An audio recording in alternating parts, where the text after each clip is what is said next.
If reality can be so rapidly and efficiently whitewashed in a time where fact-checking is theoretically easier than ever, how can we be sure of all of our grand narratives and myths?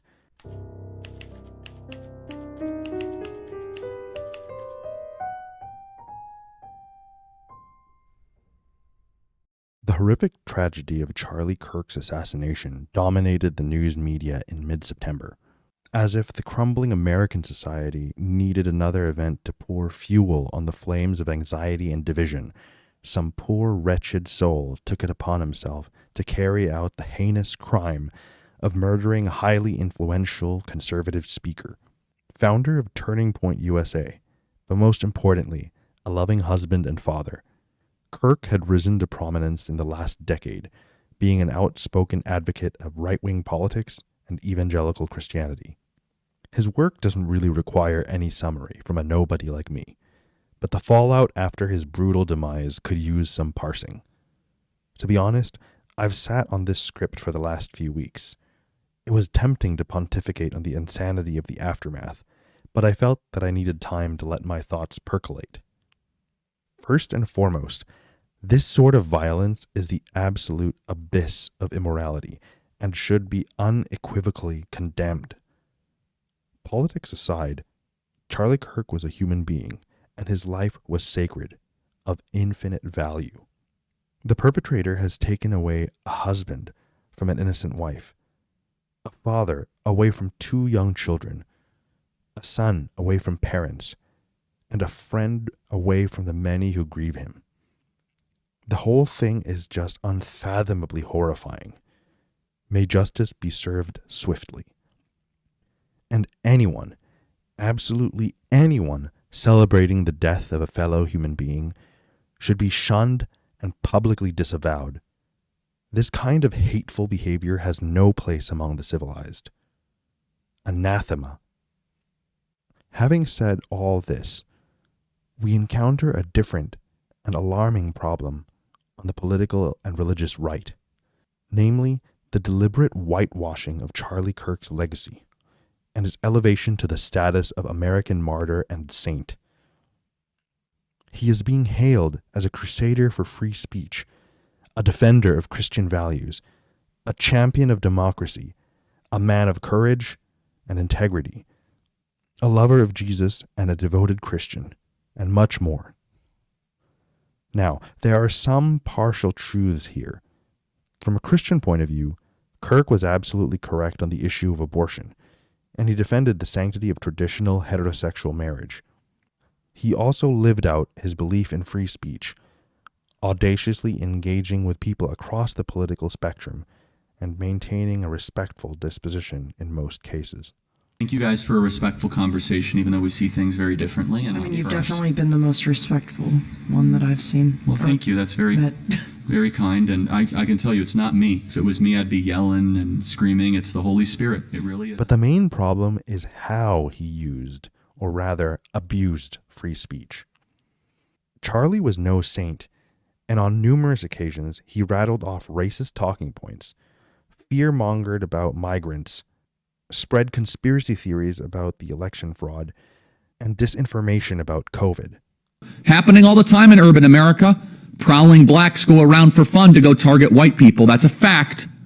He promoted the subjugation of women, smeared Martin Luther King Jr., questioned the Civil Rights Act, and seemed to place more importance on gun ownership than the loss of life, accepting it as a necessary cost for freedom.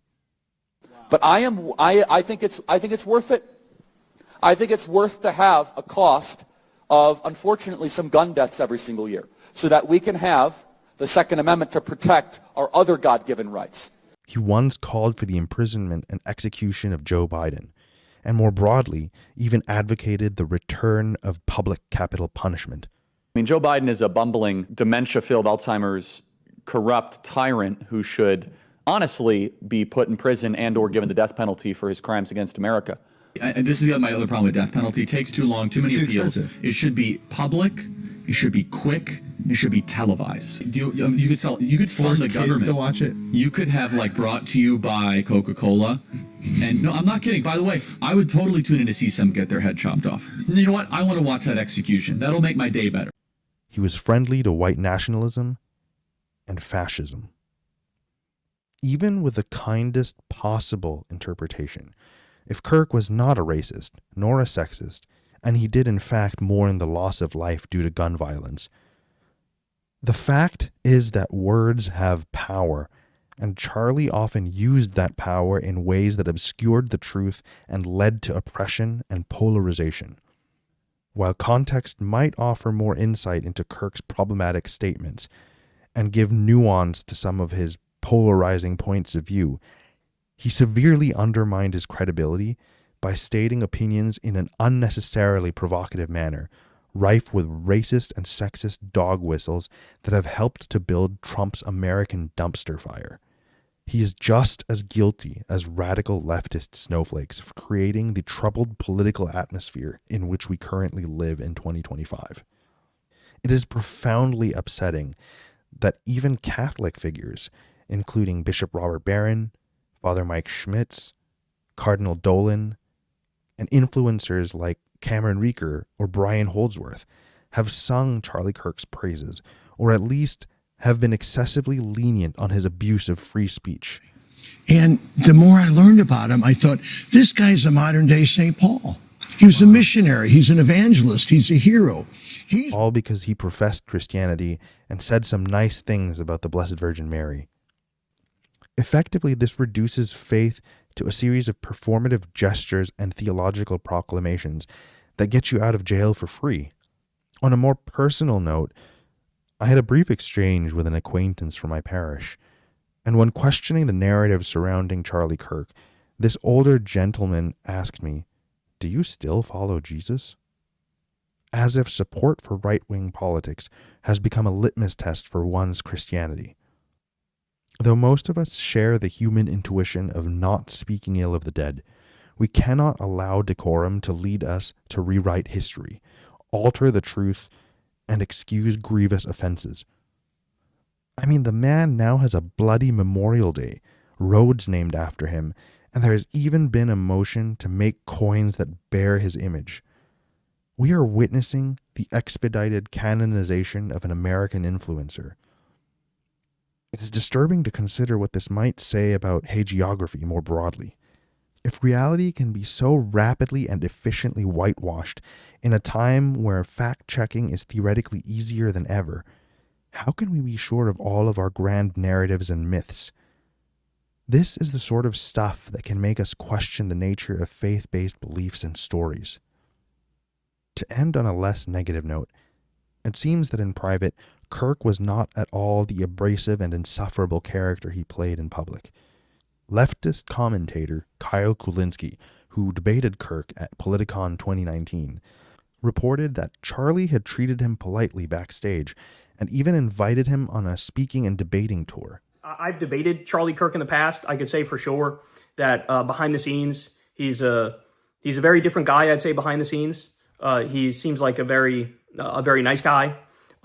He even at one point offered to do some sort of a political tour with me, like do, I guess, some debate tour where it's me and him debating, something like that. Vice President J.D. Vance posted a long testimonial on Twitter of Kirk's kindness among friends and allies. At best, Charlie Kirk was a complicated figure, a man who rode the wave of divisive politics and right-wing demagoguery. He was a useful and well-paid tool of the establishment. All that aside, he was just a human being, capable of growth and love, and his life was cruelly cut down before he actualized his full potential. Let's end with this clip of him gushing with joyfulness at the thought of being a father, which in my view encapsulates the best of Charlie Kirk the man. This is the human being we should remember and mourn. This is the human being that was cruelly taken from us.